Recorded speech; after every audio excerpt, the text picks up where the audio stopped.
Bismillah. Jamais les animaux sauvages de la brousse n'avaient vu tant de pluie. Depuis des jours, des semaines, il pleuvait sans répit. Plus de soleil, plus de lune, mais de l'eau, de l'eau. Tant d'eau que le marigot, gonflé comme une outre, avait fait un grand saut par-dessus la berge, emportant dans les plis d'une vague plus large que les autres, Conco, le poisson-chat. Le soir venu, la lune nouvelle se réjouit de retrouver un monde où il ne pleuvait plus. Le marigot avait sagement regagné son lit, sans plus se préoccuper de Conco, le poisson-chat, qu'il abandonnait sur la berge, seul avec la nuit. Conco, lui, se demandait avec perplexité combien de temps encore la nappe d'eau qui le recouvrait allait résister aux prochains rayons du soleil. Conco n'aimait que les profondeurs du marigot. Il lui semblait déjà sentir sur ses minces écailles une brûlure qui n'avait rien d'agréable. Autant dire que sa nuit ne fut pas paisible.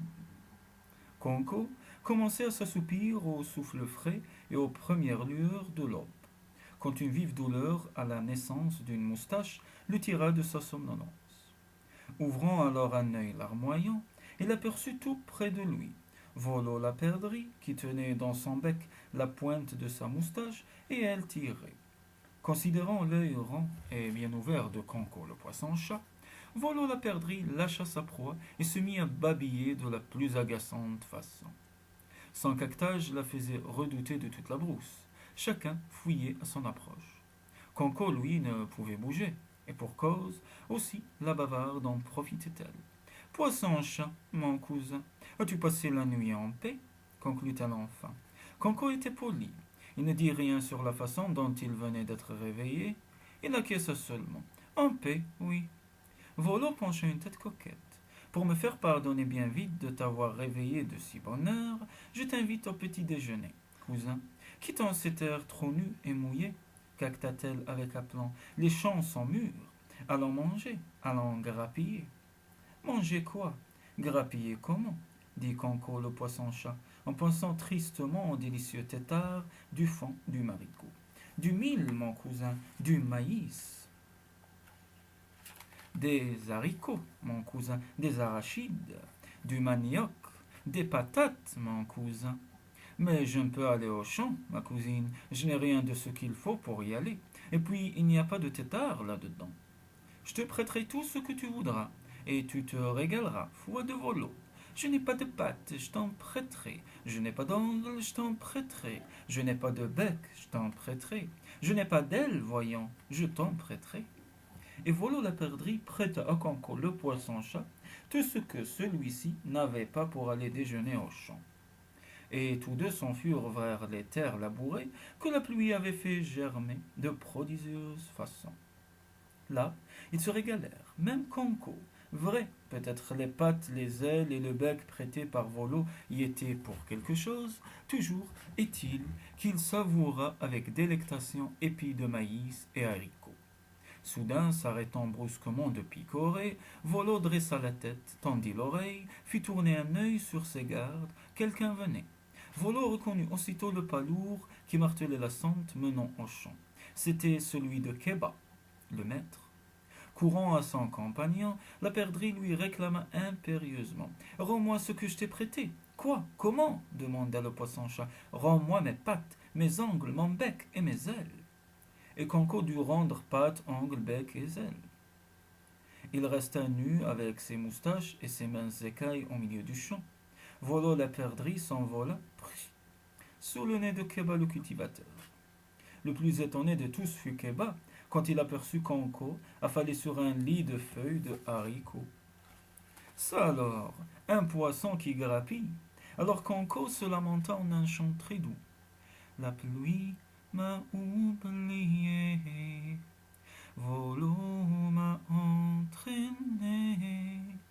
Je n'ai ni pattes, ni bec, ni aile. Je t'en prêterai, disait-elle, et puis elle s'est enfuie. La chanson était jolie et triste Mais Keba pensait déjà, en soupesant Konko, à l'excellent couscous que Tara, sa femme, allait pouvoir préparer avec le court bouillon du poisson-chat. Keba ramassa donc le poisson grappilleur, égaré au milieu de son champ, et l'emporta chez lui. Tiens, Tara, dit-il à sa femme, je t'apporte un poisson pris au champ. Un poisson pris au champ, comme un lièvre, répondit-elle en riant. Il grappillait, expliqua le cultivateur. Un poisson grappilleur. Voilà aurait donc un concurrent. À ces questions, Conco le poisson-chat se remit à chanter en se lamentant doucement. La pluie m'a oublié, Volo m'a entraîné. Je n'ai ni patte, ni bec, ni aile. J'en t'en prêterai, je t'en prêterai, disait-elle. Et plus elle s'est enfuie. Tara était une jeune femme sensée et généreuse. Elle n'avait jamais entendu un poisson chanter, ni parler. Un poisson grappilleur ne devait pas être comme les autres. Celui-ci n'est pas un poisson à noyer dans une marmite d'eau bouillante. Ce poisson n'est pas pour nous, Keba, fit-elle gravement sans mari. Qu'allons-nous en faire? Porte-le au roi. Keba le cultivateur, mari prévenant et gentil, désireux de toujours plaire à sa jeune épouse, renonça alors au succulent couscous garni de poissons et porta Conco le poisson-chat, chanteur nu et moustachu chez le roi.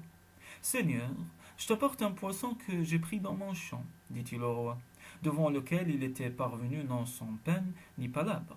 Le roi regarda Keba d'un œil soupçonneux. Que signifiait cette histoire? Pensait-il, en observant le long poisson obèse et moustachu que lui tendait Keba. Un poisson dans un champ. Dans un champ, murmura quelqu'un. Un poisson dans un champ, reprit l'assemblée. Mais le roi était sage. Il demanda à Keba, et que faisait celui-là dans ton champ? Il grappillait, Seigneur. Comment? Un poisson qui grappille. À la question du roi, Conco le poisson-chat chantonna doucement. La pluie m'a oublié, Volo m'a entraîné. Je n'ai ni patte, ni bec, ni aile, je t'en prêterai. Je t'en prêterai, disait-elle. Et puis, elle s'est enfuie. Le roi avait vu et entendu bien des choses, mais jamais il n'avait ouï pareille merveille. Un poisson qui chantait et qui s'en allait grappiller au champ en compagnie d'un oiseau. Il fit battre le tam-tam et appela le peuple afin de lui montrer le poisson nu et moustachu qui se lamentait de son aventure en un chant doux, triste et émouvant. Mais quand pour la 4e fois on demanda à Conco de raconter son histoire devant la foule, le poisson-chat demeura muet. Le roi le supplia de chanter, la foule le supplia de chanter. Mabo le griot le supplia de chanter. Conco ne répondit pas.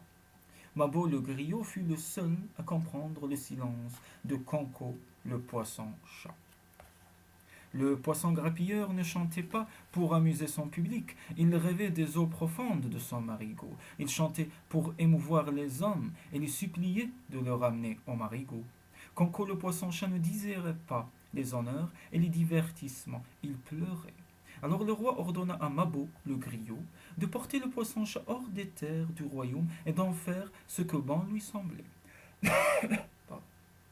Mabo savait qu'on ne tue pas un chanteur, même si le chant déplaît au souverain qui n'aime pas la vérité. Si on tuait les chanteurs, alors il fallait le tuer lui aussi. Mabo le griot, qui chantait si bien pour son roi, il emporta donc Conco au bord du grand fleuve.